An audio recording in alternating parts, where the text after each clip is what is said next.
এবার সুপ্রিম কোর্টে অরবিন্দ কেজরিওয়াল দিল্লি হাইকোর্টের রায়কে চ্যালেঞ্জ করে অরবিন্দ কেজরিওয়াল তিনি এবার দ্বারস্থ হয়েছেন সুপ্রিম কোর্টে।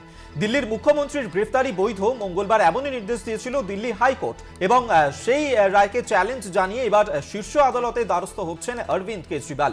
আপনারা জানেন যে গত 21শে মার্চ দিল্লিতে আবগারি দুর্নীতি মামলাতেই দিল্লির মুখ্যমন্ত্রী অরবিন্দ কেজরিওয়াল তাকে গ্রেফতার করেছিল এনফোর্সমেন্ট ডিরেক্টরেট এবং তারপরেই দিল্লি হাইকোর্টের দ্বারস্থ হয়েছিলেন, আবেদন জানিয়েছিলেন অরবিন্দ কেজরিওয়াল।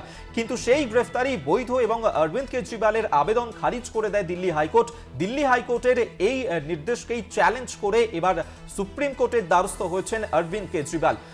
আইনজীবী অভিষেক মনু সিংভি তিনি উল্লেখ করেছেন যে মামলায় দ্রুত শুনানির আর্জি খতিয়ে দেখার আশ্বাস দিয়েছেন প্রধান বিচারপতি।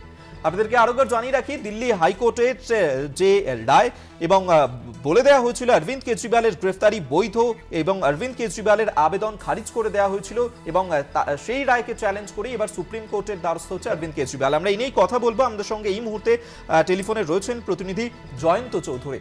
জয়ন্তদা, হ্যাঁ, অরবিন্দ কেজরিওয়াল গতকালকে দিল্লি হাইকোর্ট তার জামিনের আবেদন খারিজ করে দেয় এবং বলা হয় যে যেভাবে তাকে গ্রেপ্তার করা হয়েছে, যার বিরুদ্ধে তা চ্যালেঞ্জ করেছিল যে গ্রেপ্তারিটাই বেআইনি, কিন্তু সেটা মান্যতা দেয়নি দিল্লি হাইকোর্ট। উল্টে দিল্লি হাইকোর্ট বলেছে যে একটি গুরুত্বপূর্ণ একটা অবজারভেশন কাল দিয়েছে, যেটা যে কোনো দলের ক্ষেত্রেই খুব গুরুত্বপূর্ণ। কারণ দিল্লি হাইকোর্ট বলেছে যে পিএমএলএ যে আইনে অরবিন্দ কেজরিওয়ালকে গ্রেপ্তার করা হয়েছে, সব রাজনৈতিক দলকেও তার এখতিয়ারের মধ্যে নিয়ে আসা যায়। যাই হোক, এই বিষয়ে গতকালকেই তারা জানিয়েছিলেন যে সুপ্রিম কোর্টে আবেদন করবেন। আজকে সুপ্রিম কোর্টে আবেদন করেছেন এবং সুপ্রিম কোর্ট এখনো পর্যন্ত মামলাটি উল্লেখ করেছে এবং চিফ জাস্টিস অফ ইন্ডিয়া অর্থাৎ প্রধান বিচারপতি ভারতের ডিওয়াই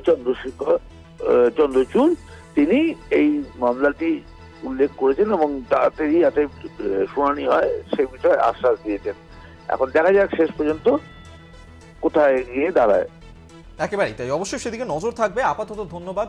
প্রতিনিধি জয়ন্ত চৌধুরী আমাদের সঙ্গে টেলিফোনে ছিলেন।